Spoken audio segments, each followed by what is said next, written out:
اعتقد منافسه شرسه جدا. العالم كله يترقب كاس العالم، مدن كثيره جدا في روسيا، ولكن الان نتحدث عن المجموعه الاولى: روسيا، اورجواي، السعوديه، مصر.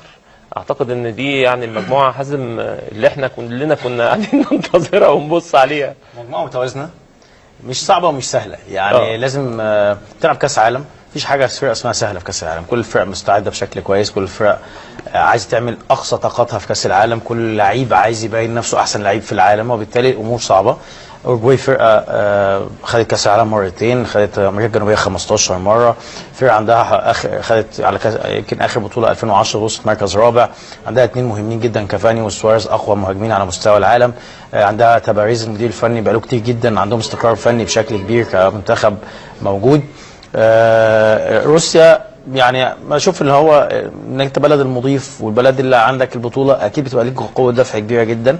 دي هي اللي مديها قوه روسيا، مع بلس انها طبعا منتخب جيد ولكن مش خارق للعاده، منتخب جيد. وطبعا المنتخب السعودي منتخب من اقوى المنتخبات الاسيويه، من اقوى المنتخبات العربيه، وبالتالي الامور متوازنه. يعني انت عندك في ممكن تشتغل مع روسيا ماتش كويس. الحمد لله احنا هنلاعب السعوديه، هتكون اخر ماتش، فهتبقى كل الفرقه عارفه يعني محتاجاتها ايه في المباراه يعني. فان شاء الله نكون احنا الاثنين مش محتاجين بشكل قوي، يكون احنا خلصنا على الاثنين التانيين باذن الله. لكن انا بشوف انها مجموعه يعني متوازنه وفيها راحه لينا وللسعوديه اعتقد، يعني مفيش مشكله. طبعا كنا نتمنى ان احنا ما نبقاش في مجموعه واحده احنا واي بلد عربي عشان يبقى في فرص اكتر، ولكن التوفيق ان شاء الله. الكوره نستمتع بيها ان كان في اي بلد، المهم نستمتع بالكره العربيه باذن الله. يعني ان شاء الله اللي هو عربي او فريق اخر يعني. ان شاء الله نتمنى لكم كل التوفيق ان شاء الله في المجموعه دي ان شاء الله باذن الله، التوفيق للجميع. شايف ازاي المنتخب المصري مع اورجواي وهي اول لقاءات، يعني اول لقاء هيلعبوا، هل هيكتور كوبر يبقى عايز نقطه من المباراه؟ هل يبقى عنده طموحات اخرى مختلفه؟ يعني بص، بدايه كاس عالم انا لو انا لعيب بلعب الماتش ده هبقى مستني الماتش ده من دلوقتي. الماتش ده هو انت حاطط 28 سنه بعيد عن الكوره او بعيد عن العالميه في ماتش زي ده. انا بشوف زي ما بقول لك، وانا نازل كلاعب كوره مش شايف ان الماتش صعب. في لعيبه كتير، في لعيبه كويسه في اورجواي ومهاجمين طبعا جامدين جدا في اورجواي، لكن ما انا ممكن اشتغل لو انا قدرت اقفل مساحات. ودي ميزه المنتخب المصري انه بيعرف يقلل امكانيات الفرق اللي قدامك من اللعب الجماعي بتاع مصر، الشغل الجماعي. احنا لعبنا فرق قويه، لعبنا نيجيريا فرقه من احسن الفرق في افريقيا، ولما لعبت قدام شفت قدام الارجنتين عملت ايه. ما عملتش حاجه قدامنا، وعندهم كان عندهم موزيس وعندهم موسى وعندهم لعيبه كتيره جدا عملت شكل كويس، لكن جم معانا ما بانش الشكل، لان احنا بنعرف نشتغل على الحته دي كويس جدا، او كوبر بيعرف يشتغل عليها كويس. طبعا المهارات الفرديه والفنيه بتفرق اكيد، واحد زي سواريز وواحد زي كافاني كل واحد قيمته 70 80 مليون يورو، مش قيمته ببلاش، ده قيمته عشان هو لعيب جامد بيعرف يحل مواقف كتيره. دي هتاخد منك جهد، هتاخد منك تركيز، لكن زي ما بقول لك مش مستحيل انك تعمل نتيجه مع اورجواي. يعني الطبيعي ممكن يكسب، طبعا هيكسبك لانه ممكن يكسبك، لكن مش ماتش هيبقى سهل. ماتش تعمل ماتش كويس، فرصه ليا ان انا ابين في اول دخله ليا ان انا لا منتخب مصر مش زي ما احنا فاكرين. للناس اللي هي مش عارفه مصر، الاوروبيين، امريكا الجنوبيه، كله هيتفرج على الماتش، فبالنسبه له الماتش ده ممكن يقول لك والله ده مصر كويسه، لا ده فعلا عندهم كوره كويسه. ده بشكل انا اعتقد ان ممكن يلعبوه بشكل كويس. دلوقتي لما يبقى عندك واحد زي صلاح عنده خبرات، حجازي بيلعب كل يوم قدام ستورج، قدام كين، خلاص ما بقاش عنده الرهبه اللي هو يلعب قدام كافاني وسواريز، ان كل اسبوع بيلعب مع احسن مهاجمين في العالم. اجويرو، انجلترا فيها احسن مهاجمين في العالم، فانت خلاص بقيت واخد على الموضوع بشكل او باخر. يعني الرهبه انني نفس الكلام، عندك 5 6 لعيبه ما فيش الرهبه اللي هي يا نهار ابيض بص عامل ازاي، بص ده فين، هتلاقيها راحت شويه. في مستويات طبعا في كره القدم، وفي A وB زي ما احنا شفنا A B وC وD، لكن في ساعات ماتش كوره بتلاقي دي بقى احسن من A. شفنا كاميرون في 90 مارادونا نازل وكسب كاس العالم 86، كانوا كسبتهم 1-0. اومان بيك وكانا بيك ومكاناكي عملوا ماتش كسبوا 1-0 مارادونا. اي نعم ما كسبوش البطوله بعد كده، مارادونا هو وصل للفاينل، لكن عملوا ماتش كويس. الفرق ممكن تلعب 90 دقيقه كويس، لكن طبعا الفرق البطوله هي بتعرف تاخد بطوله، تقدر تشتغل كويس. فاحنا من الفرق، احنا والسعوديه وتونس والمغرب ممكن نعمل ماتشات كويسه. مش هناخد بطوله، لكن ممكن تعمل 90 دقيقه. ايه طموحات المنتخب المصري؟ ايه طموحات المنتخب المصري من وجهه نظرك؟ انا طموحاتي ان احنا نعدي الدور الاول ان شاء الله باذن الله، يعني وده اعتقد طموح لعيبه وطموح كوبر. لو قعدت مع كوبر واتكلمت معاه متهيألي هيبقى طموحه ان هو يعدي الدور الاول ان شاء الله باذن الله. هلاعب اللي هيعدي الدور الاول هلاعب جمهور البرتغال. مش مهم بقى، سيبني وعدي بس، وبعدين بقى نلاقي نلعب اللي نلعبه. يعني مش هتبقى دي الحكايه، بالعكس انت لما تلعب اسبانيا ده انت يعني احنا فاكر احنا بنتكلم على ماتش مصر والبرازيل 4-3 لغايه دلوقتي خسرنا، بس الناس كلها شافت مصر لعبت كوره كويس. كسبنا ايطاليا 1-0، ما حدش كان يتوقع يقول لك يا نهار ابيض ده احنا ايطاليا مش هنشوف قدامها، بس كسبنا ايطاليا وكان فيها بوفون وفيها عظماء العالم كانوا واخدين كاس العالم. فما تضمنش، بس زي ما بقول لك احنا في فرق ممكن تلعب 90 دقيقه كويس، مش هناخد البطوله لان صعب قوي احنا الفرق بتاعتنا انها تلعب باتزان كل 3 ايام ماتش مع فرقه قويه، دي صعبه علينا. لكن سهل ان انت ممكن، او مش سهل لكن ممكن انك تلعب 90 دقيقه بشكل كويس وتعمل ماتش كويس. زي ماتشات مثلا ابسطها لك، لما حد بيلعب في الكاس دايما الكاس بيبقى فيه فرص للفرقه الصغيره شويه انها تكسب بطوله الكاس، لانها مش محتاجه 38 اسبوع تلعبهم كل اسبوع عشان تكسب، محتاجه بس ان تلعب الماتش ده كويس وبعدين 4 ماتشات تلاقي نفسها كسبت الكاس. هي دي من وجهه نظري يعني ممكن الكونسبت يشتغل معانا كده، ان انت كانك بتلعب كاس فرقه صغيره ممكن تعمل مفاجاه. لو لعبت على ماتشات كتير هتخسر، لكن لو لعبت 4 ماتشات ممكن تعمل ماتش كويس. يعني يبقى كتير جدا عملت شكل كويس، لكن جم معانا ما بانش الشكل، لان احنا بنعرف نشتغل على الحته دي كويس جدا، او كوبر بيعرف يشتغل عليها كويس. طبعا المهارات الفرديه والفنيه بتفرق اكيد، واحد زي سواريز واحد زي كافاني كل واحد قيمته 70 80 مليون يورو، مش قيمته ببلاش، ده قيمته عشان هو لعيب جامد بيعرف يحل مواقف كتير، دي هتاخد منك جهد هتاخد منك تركيز.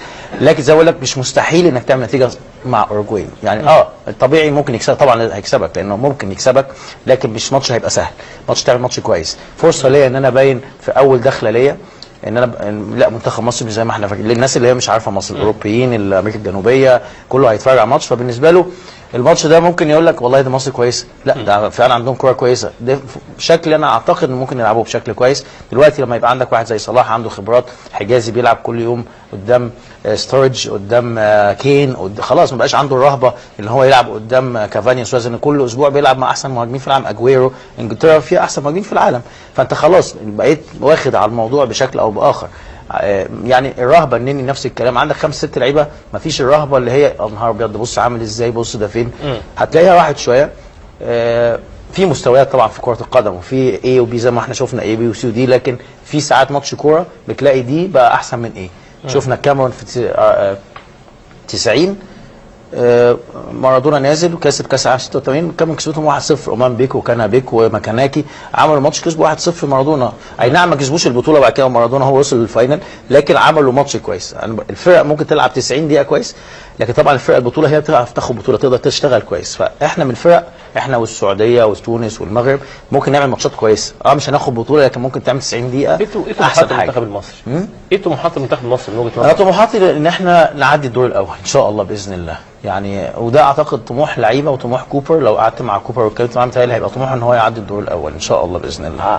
هلاعب اللي هيعدي الدور الاول هلاعب هجمات البرتغال مش مهم بقى سيبني وعدي بس، وبعدين بقى نلاقي نلعب اللي نلعبه، يعني مش هتبقى دي الحكايه، بالعكس انت لما تلعب اسبانيا ده انت يعني احنا فاكر احنا بنتكلم على ماتش مصر والبرازيل 4-3 لغايه دلوقتي خسرنا، بس الناس كلها شافت مصر لعبت كوره كويس. كسبنا ايطاليا 1-0، ما حدش كان يتوقع يقول لك يا نهار ابيض ده احنا ايطاليا مش هنشوف قدامها، بس كسبنا ايطاليا وكان فيها بوفون وفيها عظماء العالم كانوا واخدين كاس العالم.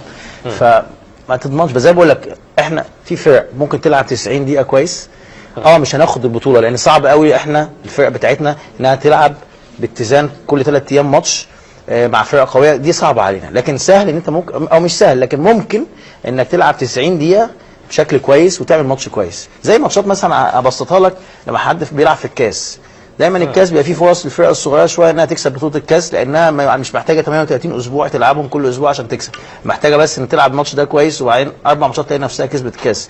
هي دي من وجهه نظري يعني ممكن الكونسبت يشتغل معانا كده، ان انت كانك بتلعب كاس فرقه صغيره ممكن تعمل مفاجاه. لو لعبت على ماتشات كتير هتخسر، لكن لو لعبت 4 ماتشات ممكن تعمل ماتش كويس. يعني ما يخص مباراة الافتتاح دايما ليها طعم خاص، خصوصا ان انت بتقابل كمان يعني بتقابل بلد صاحبة الارض في وسط جمهورها. اعتقد ان هي مباراة يعني ليها رونق خاص. والله شو ما في شك، هو مباراة الافتتاح لما تلعبها في اي بطولة اقليمية تعتبر مباراة مهمة بالنسبة لاي فريق، يعني او اي فريقين معناه صح.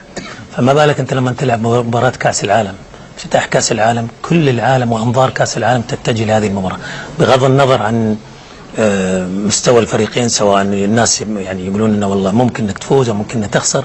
انا اتكلم كموقع مباراه، الكل يتمنى يلعب الافتتاح. انا لو تسال اي فريق في العالم تقول له هل تتمنى انك تلعب الافتتاح، يقول نعم، لأن هذه تعطي إيمج وتعطي الصورة تنقلها للعالم عن بلدك وعن وطنك واسم بلدك يكون في هذا الافتتاح. أعتقد أنها ميزة إضافية جيدة للكرة السعودية من خلال هذه المباراة.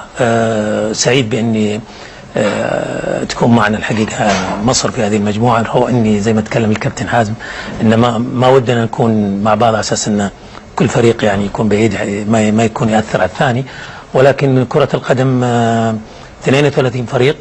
رئيس الاتحاد الدولي قال أنتم أفضل 32 فريق في العالم وصلتوا خلال هذا الموسم.